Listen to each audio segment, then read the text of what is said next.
In this video, we are going to learn about the conic section, right? And before that, we will understand what the conic is, right? Before that, we will understand what the conic is. conic होता क्या है? तो आपने previous classes में cons के बारे में study किया होगा, है ना? कौन सा स्टडी की होगी? I can show you the cone. This is the cone, right? This is the cone. And from this cone, we can generate different types of curves. Different types of curves. मतलब क्या मतलब है कि अगर इस कोन को आप इस प्लेन शीट ऑफ पेपर से अगर आप कट करते हो एट डिफरेंट एंगल, कभी जो इस बेस के पैरेलल होगा, कभी जब ये इसका स्लैंट होगा, कभी ये जब पूरा परपेंडिकुलर हो जाएगा, इस तरीके से हो जाएगा, है ना? तो अगर आप इसको डिफरेंट एंगल से काटते हो, है ना, तो you can get different types of curves. Different types of curves. I can show you that also.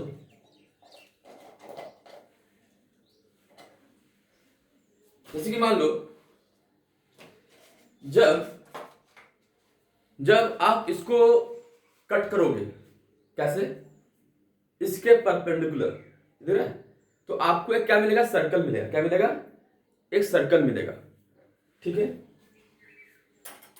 अगर इसको आप थोड़ा टेढ़ा कर दो और कट करो तो आपको क्या मिलेगा? एक पैराबोला मिलेगा. ठीक है. Before that you will get an ellipse. What is ellipse? This is ellipse. This is ellipse. ये सर्कल नहीं होता, ये थोड़ा सा फ्लैटेंड होता है. ठीक है. This is ellipse. और जब इसको और भी एंगल जब डिक्रीज करोगे ना, तो आपको इस प्रकार का हाइपरबोला मिलेगा. दो कर्व मिलेगा, दो कर्व. ठीक है. ये कहलाता है हमारा हाइपरबोला. ठीक है. तो before that we will study about something that is called double napped cone. Double napped cone ये होता कैसा है तो मैं दिखाता हूं. ये इसमें दो कोन होता है. एक तो इन्वर्टेड होता है, एक नॉर्मल होता है.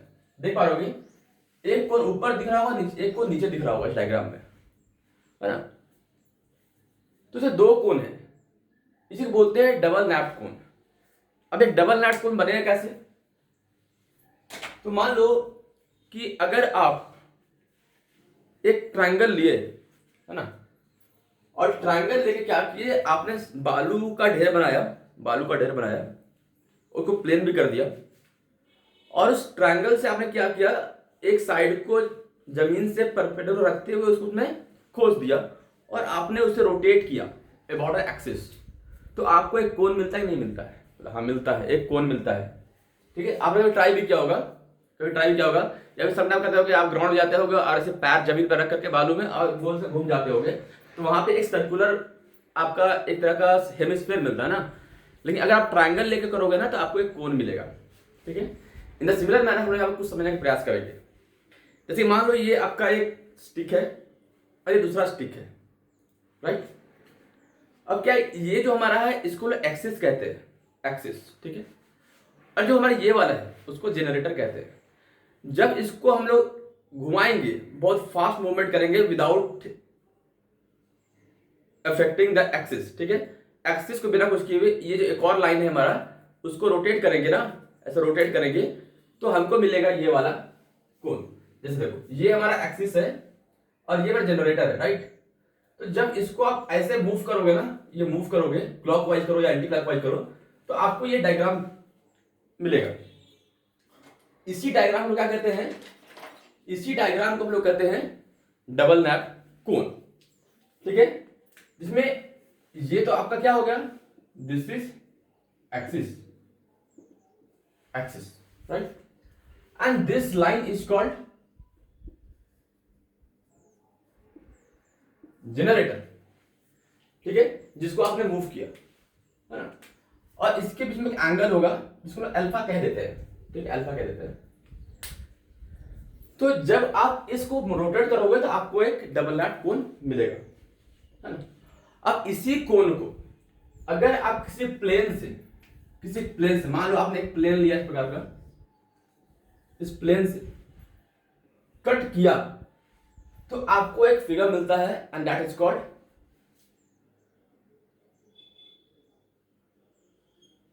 सर्कल। क्या मिलेगा आपको? एक सर्कल मिलेगा। ठीक है, मतलब जब ये प्लेन जो आपका है इसके बेस के परपेंडिकुलर, यानी ये कह सकते हैं कि वो एक्सिस के साथ 90 डिग्री का एंगल बनाता हो। कितने एंगल बनाता हो? 90 डिग्री एंगल बनाता हो। ठीक है, तो इन दैट केस आपको जो कोनिक मिलेगा, कटा हुआ पीस जो मिलेगा,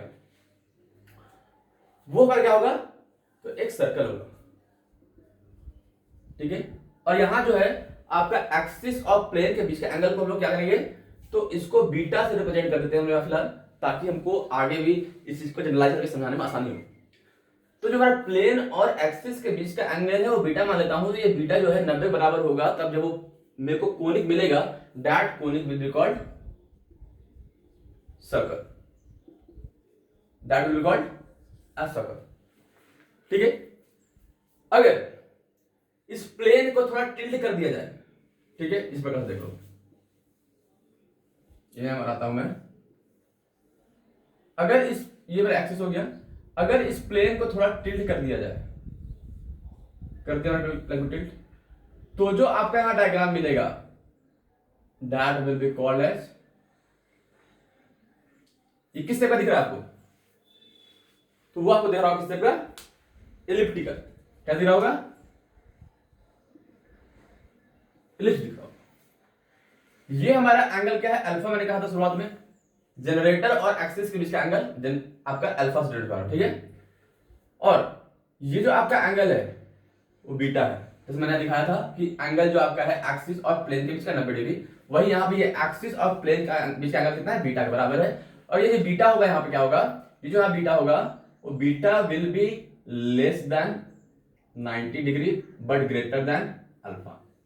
तो उस केस में जो आपको कोनिक मिलेगा, अब देख पा रहे हो मैंने कोन से ही कट कर रहा हूं ना प्लेन से, जब मैं कोन से ही कट कर रहा हूं प्लेन, मतलब कोन को कट कर रहा हूं प्लेन से, तो जो आपको जो डायग्राम मिल रहा है दैट इज कॉल्ड सर्कल।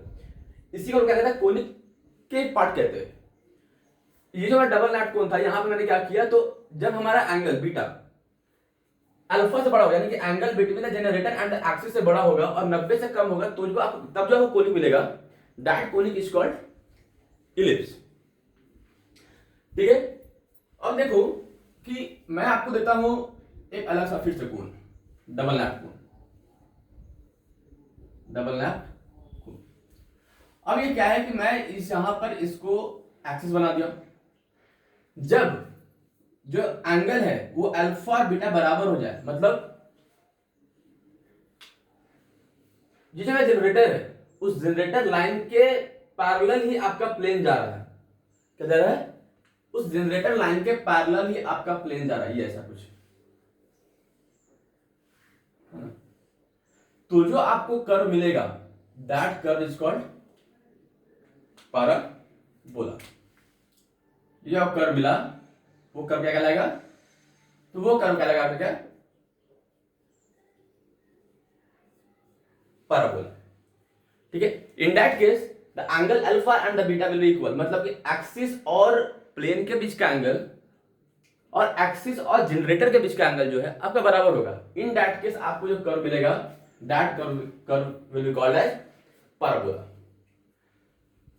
अब अगर मैं यहां पे लेता हूं छोटा सा, ये जो आपका डबल नैट कोन है, ये आपका एक्सिस है, अगर प्लेन कुछ ऐसा पास कर जाए इस प्रकार से, ठीक है, ये प्लेन बना रहा हूं, तो एक कर्व आपको यहां मिलेगा, इसको अलग अलग से दिखाता हूं ताकि चीजें क्लियर दिखाई पड़े।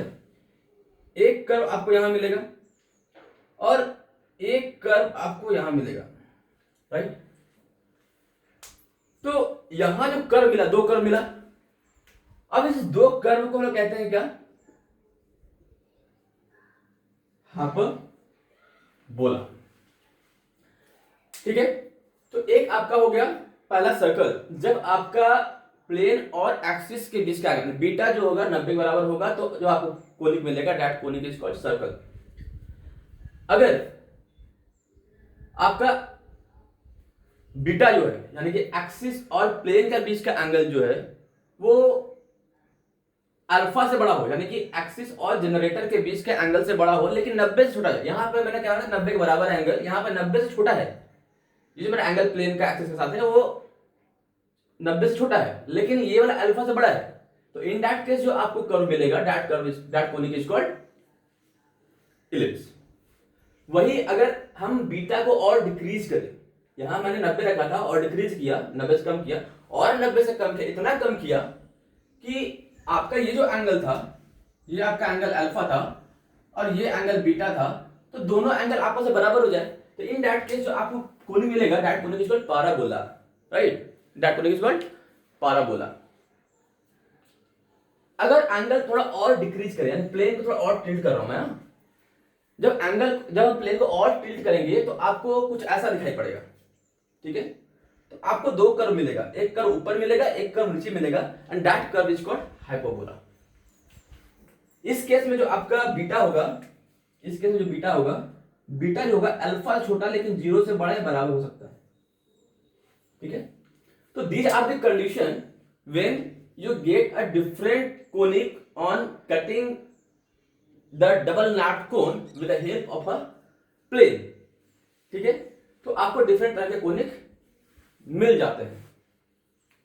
आई होप यहां तक समझ में आया होगा कि हमको इसीलिए जो हमारा ये कर्व है, पाराबोला हो या हाइपरबोला हो या सर्कल हो या फिर आपका इलिप्स हो, इसको हम लोग क्या कहते हैं, कोनिक कहते हैं या फिर कोनिक सेक्शन कहते हैं, ठीक है। तो आई होप यहां तक कोई दिक्कत नहीं रही होगी। तो उसी कोनिक में अब देखते हो यहां पर कुछ चीजें और मेरे को बतानी थी, मैं इसे इरेज करता तो मैं बताऊंगा क्योंकि छूट गया, तो मैं उसे अभी थोड़ा सा इसको मिटा करके आगे बढ़ाता हूं।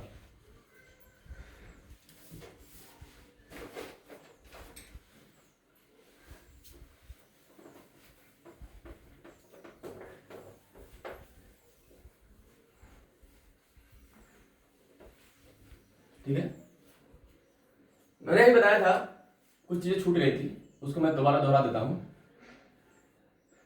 जैसे ये आपका कोण था, ये आपका कहलाता है, नहीं कुछ टर्मिनोलॉजी जो है जो कि मैंने छोड़ दिया था, ठीक है। तो ये आपको कहलाता है एक्सिस, एक्सिस। ये था आपका जनरेटर, ठीक है। इसको दिखाया अल्फा से और जो प्लेन जो मेरा एंगल बनाएगा that angle is called beta, ठीक है। तो इसको कहते हैं अपर नैप, अपर नैप। ऊपर वाले को अपर नैप कहता हूं और नीचे वाला कहता हूं लोअर नैप, लोअर नैप। और इस पॉइंट को कहते हैं क्या, वर्टेक्स, वर्टेक्स। ये चीज छूट गया, ठीक है, कि किसको क्या कह रहे हैं हम लोग। तो this is generator, this is axis, this is upper nap, this is lower nap of the cone and this is the vertex, right. So vertex जहां पर आपका जनरेटर और एक्सिस एक दूसरे को इंटरसेक्ट कर रहा है, ठीक है, that point is called vertex. I hope समझ में आया होगा, ठीक है। तो इसी को आगे बढ़ाते हुए हम लोग जो है कुछ चीजें और जानते हैं, और वो क्या है कि हम लोग को जानना है क्या, एक चीज और कि कोनिक होता क्या है, कोनिक और भी आगे डिटेल जानना है होता क्या है, ठीक है। ये तो आपका हुआ कि ये मिलता कब है, एक विजुअलाइजेशन हुआ कि डिफरेंट कर्व्स मिलते कब है, ठीक है। तो अगर हम यहां कोनिक के बारे में बात करें तो होता क्या है, कोनिक जो है एक तरह का कर्व है, क्या है, कर्व है। और उस कर्व पे जितने भी पॉइंट्स है, कर्व तो पॉइंट से बना हुआ है, तो इस कर्व पे जितने भी पॉइंट है, कोई ये मान लीजिए मैंने पाराबोला ही ले लिया, ठीक है। इस कर्व पे जितने भी पॉइंट्स है, ये जो पॉइंट है, from a fix distance, from fix point and from a fix line, मतलब इस पॉइंट से इसका डिस्टेंस और इसी पॉइंट का डिस्टेंस किसी फिक्स लाइन से, ठीक है। अगर उसका रेशियो निकाले, यानी कि मान लीजिए इसका मैंने एस नाम दिया, इसका नाम मैंने पी दिया, इसका नाम मैंने एम दिया, और अगर हम एसपी अपॉन पीएम निकाल ले तो आपको एक कांस्टेंट मिलेगा। क्या मिलेगा? कांस्टेंट मिलेगा। ठीक है, तो ये जो फिक्स लाइन है, this fix line is called directrix, and this fixed point is called focus, right? And this is a general point on the curve. ठीक है, तो कोनिक क्या बोलता है कि अगर कोई कोनिक है, मतलब कोई भी कोनिक है, मतलब सर्कल हो या पाराबोला हो या हाइपरबोला, इलिप्स हो, कुछ भी हो, तो अगर किसी एक फिक्स पॉइंट से, ठीक है, ये पॉइंट कोनिक पे है, ठीक है, ये कोई फिक्स पॉइंट है और ये कोई फिक्स लाइन है, तो इसका नाम एस दिया, इसका नाम पी दिया, इसको ज्वाइन किया, तो ये इसका नाम मैंने एम दिया। तो ये डिस्टेंस का और ये डिस्टेंस का जो रेशियो होगा ना, यानी कि एस पी अपॉन आपका पीएम जो होगा हमेशा एक कांस्टेंट आएगा। तो इन दैट केस जो आपको कर्व्स मिलेंगे उसी को हम लोग क्या कह देंगे? कोनिक कह देंगे। बस मानिए, मतलब the distance of the point on the conic is always gives मतलब the distance of a point from a fixed point, ऐसे बोल सकते हैं कि the ratio of the distance of a point from a fixed point and a fixed line is always constant, then we get a conic. तो क्या मिलेगा? Conic मिलेगा। ठीक है, आई होप समझ में आया होगा। इसका इस्तेमाल जो है हम लोग करने वाले हैं कब? जब हमको इक्वेशन ऑफ हाइपरबोला निकालना होगा, इक्वेशन ऑफ पाराबोला निकालना होगा, इक्वेशन ऑफ इलिप्स निकालना होगा, उस टाइम हम लोग इसका इस्तेमाल कर लेंगे। लेकिन अगर सर्कल है तो सर्कल का हम लोग निकालने के लिए डिस्टेंस फॉर्मूला का इस्तेमाल कर लेते हैं, जो कि आपको बखूबी बढ़िया से पता होगा डिस्टेंस फॉर्मूला क्या होता है, जो कि पिछले इसके जस्ट पहले चैप्टर में आता है स्ट्रेट लाइंस में, तो उसमें डिस्टेंस फॉर्मूला पढ़ा जाता है, या फिर आप कोऑर्डिनेट ज्योमेट्री में भी आपने पढ़ा होगा डिस्टेंस फॉर्मूला के बारे में। ठीक है, तो अब हम लोग स्टार्ट करते हैं क्या? Circle. And circle you very well know about that. Circle होता क्या है? तो circle is the collection of points which are equidistant from fixed point. Circle क्या है? कलेक्शन ऑफ पॉइंट्स है जो कि किसी एक फिक्स्ड पॉइंट से इक्वल डिस्टेंस पे होते हैं। और इन द सिंपल लैंग्वेज आपने पढ़ा ही होगा, सर्कल जो होता है क्लोज फिगर होता है, और क्लोज फिगर में जितने पॉइंट्स उसके ऊपर लाई करते हैं वो किसी एक फिक्स्ड पॉइंट पे सिंपल किसी एक फिक्स्ड पॉइंट से इक्वल डिस्टेंस पर होते हैं, उसको ना सर्कल कहते हैं। तो अगर ये सर्कल है और ये फिक्स पॉइंट है, अगर कोऑर्डिनेट ज्योमेट्री देखे तो इस सेंटर का कोई ना कोई कोऑर्डिनेट तो होगा ही होगा। तो h, k मान लिया। क्या मान लिया? h, k मान लिया। और इसका अपना रेडियस होगा, बोला हाँ रेडियस होगा, फिक्स डिस्टेंस रेडियस होगा। और कोई जनरल पॉइंट जो इस सर्कल पे होगा, मान लो x, y, इसका कोऑर्डिनेट होगा। ठीक है, तो अगर आप इसमें डिस्टेंस फॉर्मूला लगाए तो आपको ये रेडियस मिलेगा नहीं मिलेगा? अगर आपको रेडियस फाइंड करना हो इसका, तो what is the radius of it? Basically distance between this and this, point O and point P के बीच का आपका जो डिस्टेंस है वही इसका रेडियस होगा। तो कैसे निकालोगे? तो अगर आपको रेडियस निकालना हो तो आप क्या करने वाले हो? डिस्टेंस फॉर्मूला लगाने वाले हैं। x माइनस h का whole square, x minus h का whole square plus y minus k का होल स्क्वायर। इसी को r से रिप्रेजेंट कर दे और स्क्वायर r से रिप्रेजेंट कर दे तो हमारे पास कुछ ऐसा मिल जाएगा, राइट? x माइनस h का whole square plus y minus k का होल स्क्वायर, स्क्वायरिंग कर दे तो r square is equal to x minus h का whole square plus y minus k का whole square, and this is the equation of the circle. ठीक है, इसी को क्या कहते हैं? इक्वेशन ऑफ द सर्कल के नाम से जानते हैं। ठीक है, बात समझ आ रही है? हाँ, इसी को इक्वेशन सर्कल नाम से जानते हैं। अब बेस्ड अपॉन दिस बहुत सारे क्वेश्चंस बन सकते हैं, इसके आधार पे बहुत सारे क्वेश्चंस बन सकते हैं। तो हम डिफरेंट पैटर्न्स के बारे में यहाँ पे सर्कल पे हम जानते हैं कि क्या क्या कंसेप्ट होता है। मान लो कि आपका सेंटर जो ओरिजिन पर, मान लो ये मेरा कार्टेशियन प्लेन है, ये मेरा कार्टेशियन प्लेन है, और इस कार्टेशियन प्लेन में ये मेरा ओरिजिन है। अगर इस सेंटर ओरिजिन पे लाई कर जाए तो इक्वेशन सर्कल क्या होगा? ठीक है, अगर मान लो ये मेरा कार्टेशियन प्लेन है और कुछ ऐसा हो, ऐसा सर्कल जो दोनों एक्सिस को टच करता हो, उसका इक्वेशन क्या होगा? ऐसा होता है कि इसका इक्वेशन क्या होगा, ठीक है। ऐसा हो सकता है जब वो वाई एक्सिस को टच करता हो तो इसका इक्वेशन क्या होगा, है ना? तो different forms of equation of circle को मिल सकते हैं। मैटर करता है वो पॉइंट आपका सेंटर कहां पे है, सेंटर कहां पे है, इसका रेडियस क्या है, उसके आधार पे जो हम लोग हैं इसको अभी करेंगे। तो पहले हम ये इक्वेशन ऑफ सर्कल लेते हैं। आपको समझ में आ गया होगा डायग्राम में कि किस प्रकार से इक्वेशन सर्कल निकाल रहे हैं डिस्टेंस फार्मूला का इस्तेमाल करके।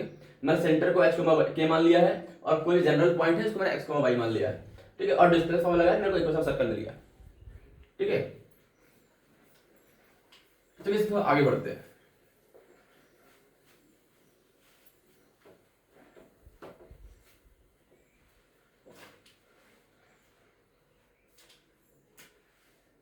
अगर ये सर्कल है ना, अगर ये सर्कल है, इसमें इस h, k मैंने कहा था कि इसका सेंटर हो जाएगा और कोई जनरल पॉइंट था x, y। मैंने कहा डिस्टेंस फार्मूला यहाँ पे r निकाल लिया, तो मैं फार्मूला जो आया सर्कल का क्या आया, x माइनस h का whole square plus y minus k का whole square is equal to r का square. This is the equation of the circle. If the centre is at origin, अगर वो सेंटर आपका कहां हो जाए, ओरिजिन पे हो जाए, in that case h, k का जो आपका कोऑर्डिनेट होगा वो क्या होगा, 0,0 होगा, बेसिकली होगा। तो आप h, k के 0,0 पुट कर दो, तो x का स्क्वायर आएगा प्लस y का स्क्वायर आएगा इज इक्वल टू r का स्क्वायर होगा। मतलब जब सेंटर आपका कहां पे हो, ओरिजिन पे हो, इन दैट केस आपका जो इक्वेशन ऑफ सर्कल मिलेगा वो क्या होगा, X square plus Y square equal to R square के बराबर, ठीक है। तो ये हमारा इक्वेशन ऑफ सर्कल हुआ जब हमारा सेंटर जो है ओरिजिन पे हो, है ना। चलिए बेस्ड अपॉन दैट हम लोग एक दो क्वेश्चन करते हैं, जहां पे आपको इक्वेशन ऑफ सर्कल फाइंड करना होगा। क्या करना होगा, इक्वेशन ऑफ सर्कल फाइंड करना होगा।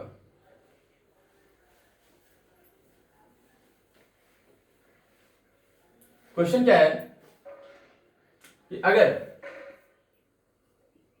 सेंटर जो आपका दिया गया है, मान लो सेंटर दिया हुआ है 2, -3, 2, -3, और जो आपका रेडियस है, रेडियस क्या दिया गया आपके पास, रेडियस दिया है 6 के बराबर, ठीक है, रेडियस दिया हुआ आपके पास 6 के बराबर। तब जो आपको फाइंड करना इक्वेशन ऑफ सर्कल, क्या करना है, इक्वेशन ऑफ सर्कल फाइंड करना है। तो आप पहले लिख लो इसका जो नॉर्मल इक्वेशन ऑफ सर्कल वो लिख लो, जैसे ये मेरा इक्वेशन वो लिख लेते हैं, ठीक है। तो आपको पता है कि h, k will represent the centre, right, और r आपका रेडियस ऑफ 6 के बराबर दिया ही दिया है ना। अब इसको आप क्या करो, इसमें पुट करो तो आपको इक्वेशन सर्कल मिल जाएगा। तो x माइनस 2 का whole square plus y plus 3 का होल स्क्वायर। अभी y प्लस 3 क्यों हो गया, क्योंकि आप यहाँ माइनस करना है ना, फॉर्मूला माइनस यहाँ पे है, तो y माइनस 3 का whole square is equal to 6 का स्क्वायर, यही होगा। इसको सिंप्लीफाई करोगे तो x square plus 4 minus 4x plus y, ये आपका आ जाएगा y प्लस 3 का whole square is equal to 36, ठीक है। इसको थोड़ा और ब्रेक कर लो, x square minus 4x plus 4 plus Y square plus का 6y और प्लस का 9 इज इक्वल टू 36। यहां सिंप्लीफाई करोगे तो x square plus Y square minus 4x minus 6y, 9 और 4 13 घट जाता है, तो अगर 36 माइनस 9 और 4 13 मेरे पास 13 घट गया ना, यहाँ पर जाता है। तो x square plus Y square minus का 4x माइनस का 6y इज इक्वल टू 6 में 3 गया 3 और 3 में 1 गया तो 2। This is the required equation of the circle, ठीक है। This is the required equation of the circle. I hope समझ में आया होगा, समझ में आया होगा। वही अगर सेंटर ओरिजिन करते हैं हमारा, अगर सेंटर ओरिजिन होता क्या हमारे पास, तो x माइनस 0 का स्क्वायर आता और प्लस y माइनस 0 का स्क्वायर आता और ये 6 का स्क्वायर आता, इक्वेशन आता x square plus y square is equal to 36। ये मेरा क्या होता, इक्वेशन ऑफ द सर्कल हो जाता, ठीक है। आई होप यहां तक कोई दिक्कत नहीं है। अब क्या है कि इसमें हम लोग एक दो क्वेश्चन और भी कर लेते हैं, और एक दो क्वेश्चन आप भी ट्राई कर सकते हो, ठीक है। क्वेश्चन ये है कि आपको बोल रहा है कि इक्वेशन फाइंड करना है सर्कल का। क्या फाइंड करना है? You have to find the equation of the circle जिसका सेंटर 3,4 है और उसका सेंटर 3,4 है और एक लाइन को वो टच करता है 5x + 12y - 12। इसको पहले मिटा लेता हूं तो आगे बताता हूं, ठीक है। क्या मेरे पास सेंटर मेरे पास क्या दिया हुआ था? सेंटर दिया था मेरे पास 3, -4। सेंटर है 3, -4। अब बोलता ये है कि एक लाइन को टच करता है। जैसे मान लो कि ये आपका एक सर्कल हो गया, सर्कल में ये आपका है 3, -4 और ये एक लाइन को टच कर रहा है। ये आपका लाइन आता है, ये लाइन, ठीक है। इस लाइन को टच कर रहा है। इस लाइन की इक्वेशन क्या है? 5x + 12y - 12। 5x + 12y - 12 = 0। ये अब आपको बोल रहा है कि इस सर्कल का इक्वेशन फाइंड करो। इस सर्कल का इक्वेशन फाइंड करो। तो ये पॉइंट ऑफ कांटेक्ट है, इसको ज्वाइन कर दो, ठीक है। तो अब इसको x, y मान लो, ठीक। तो अगर ऐसा करते तो आप मुझे ये बताओ कि इस पॉइंट से इस पॉइंट का डिस्टेंस कितना होगा। तो इसके लिए आपने स्ट्रेट अप एक फॉर्मूला पढ़ा होगा, that is distance is equal to ax + by + c का मॉड्यूलस अपॉन में √a² + b²। पढ़ा था? ये था किसी भी पॉइंट का किसी एक लाइन से डिस्टेंस कैसे फाइंड करते हैं उसका फॉर्मूला, ठीक है। किसी एक पॉइंट से किसी लाइन का डिस्टेंस कैसे फाइंड करते हैं उसका फॉर्मूला क्या है? Modulus of ax + by + c divided by √a² + b²। मतलब इसका जो कोएफिशिएंट है यहां लिखेंगे। और x और y क्या है? तो x और y is the coordinate of the point which is away from the line. तो अगर आपको इसका डिस्टेंस निकालना हो तो आप क्या करोगे? तो लगा दो ये फॉर्मूला d। इसको मैंने r दिखा देता हूं, ठीक है। तो r जो आपका आएगा क्या आएगा? √ ये जो ऊपर रहता है ना वो इक्वेशन ऑफ लाइन रहता है, ठीक है। तो 5x + 12y - 12 डिवाइडेड बाई नीचे ये जो कोफिशिएंट लिखा हुआ है ना उस कोफिशिएंट का स्क्वायर रूट लेते हैं हम लोग, ठीक है। तो 5 का स्क्वायर + 12 का स्क्वायर, ये आ गया। और जो x और y है वो क्या होता है कि इसका कोऑर्डिनेट होता है पॉइंट का।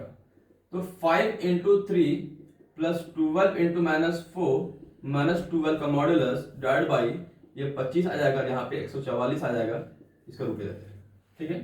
तो आ गया 15 माइनस का 48 और माइनस का 12 अपॉन में इसको जोड़े कितना आ गया? 4, 5, 9 और 4 और 2 6 और यहाँ पे आ गया 169 स्क्वायर रूट में यहाँ मॉड्यूलस लेंगे कितना आएगा? तो 48 12 60 60 और 15 का 45, तो 45/13। ये रेडियस आया, रेडियस आ गया मेरे पास 45/13। 45/13 ये रेडियस है। ये आ गया कितना? 45/13।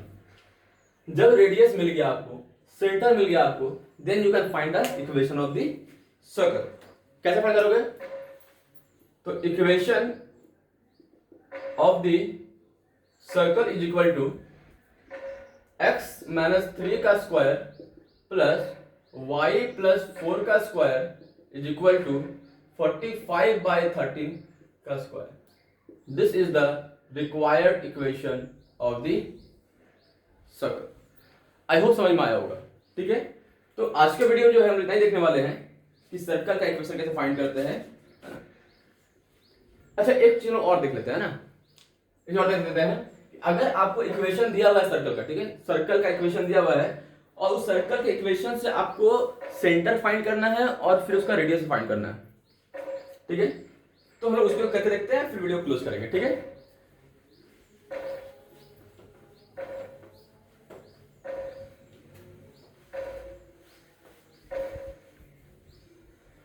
ये देख लो, बोला क्या, आपको एक इक्वेशन दिया हुआ है, मैं इक्वेशन लिख देता हूं उसमें। इक्वेशन है X square plus Y square, X square plus Y square minus 10x minus 10y, 10x minus 10y plus 25 equal to 0। ठीक है, तो ये आपको दिया गया है इक्वेशन ऑफ सर्कल। अब इक्वेशन ऑफ सर्कल है, आपको क्या फाइंड करना है, आपको फाइंड करना है कि सेंटर इसका क्या होगा, यानी इसका कोऑर्डिनेट क्या होगा। ठीक है, इसका कोऑर्डिनेट क्या होगा और साथ में इसका रेडियस क्या होगा। ठीक है, सेंटर फाइंड करना है और इसका रेडियस फाइंड करना है। कैसे करोगे, तो आपके लिए यहां जरूरी चीज है, वो पहली बात है कि आपको प्रीवियस क्लास का याद होना चाहिए, completing the square method, completing the square method. अगर ये पता है तो इसको सॉल्व करना आसान होगा। तो यहां पे लगाने वाले हैं कंप्लीटिंग द स्क्वायर मेथड। कैसे लगाएंगे, देखो यहां पे, तो यहाँ पे दिया हुआ है X square plus Y square minus 10x minus 10y plus 25 equal to 0। X वाले टर्म को एक साथ कर लो, वाई वाले को एक साथ कर लेते हैं। ठीक है, तो x square minus 10x plus Y square minus का 10y प्लस 25 इक्वल टू 0। अब यहां जो है इसमें करते हैं complete the square method. X square minus 10x, इसको लिख सकते इस प्रकार से ना, 2 इंटू एक्स इंटू 5। तो यहां पे एक्स्ट्रा कौन सा टर्म है, 5 है, तो 5 का स्क्वायर जोड़ दो और 5 का स्क्वायर घटा दो। ठीक है, y वाला करो, तो वाई स्क्वायर माइनस का 2 इंटू वाई इंटू 5, यहां भी आप क्या करो, तो 5 का स्क्वायर जोड़ दो और 5 का स्क्वायर घटा दो। अब प्लस 25 तो यहां पे था ही, उसको यहां पे आप लिख लो इक्वल टू 0। अब ये जो आपका क्या है, तो x माइनस 5 का होल स्क्वायर है और ये आपका माइनस 25 हो गया, प्लस ये क्या है, तो y माइनस 5 का होल स्क्वायर है प्लस ये माइनस 25 है यहाँ पे हमारे पास, तो माइनस का 25 और प्लस का 25 का यहाँ पे है, ये 25 से 25 कैंसिल हो जाएगा। ठीक है, तो आ गया x माइनस 5 का स्क्वायर प्लस y माइनस 5 का स्क्वायर, इधर ये माइनस हो जाएगा तो प्लस में, तो ये आ गया 25 बराबर। अगर आप इसको कंपेयर करते हो, compare it with x minus h का whole square plus y minus k का whole square is equal to r square, what will you get, you will get h is equal to 5, k is equal to 5 and r is equal to 5। इसका square लोगे ना, तो r का square 25 आएगा, r square is equal to 25 आएगा, तो r is equal to 5 आ जाएगा। ठीक है, तो आपका जहां सेंटर आ गया, सेंटर क्या आ गया, सेंटर आ गया 5,5 और रेडियस क्या आ गया 5 के बराबर। तो इस प्रकार से अगर आपको इक्वेशन ऑफ सर्कल दिया गया है और उसमें से आपको सेंटर फाइंड करने के लिए बोलता है या फिर आपको रेडियस फाइंड करने बोलता है, तो हम लोग कंप्लीटिंग द स्क्वायर मेथड लगाएंगे और उसको सिंपलीफाई कर लेंगे। ठीक है, तो आज के वीडियो में इतना ही। आई होप समझ में सारी चीज आया होगा। अगर आ रही है समझ में तो चैनल को सब्सक्राइब करें, शेयर करें, ठीक है, और मुझे सपोर्ट करें ताकि मैं और भी इस तरीके से कंटेंट को तैयार करके आपको बता सकूं। Thank you for watching, keep watching.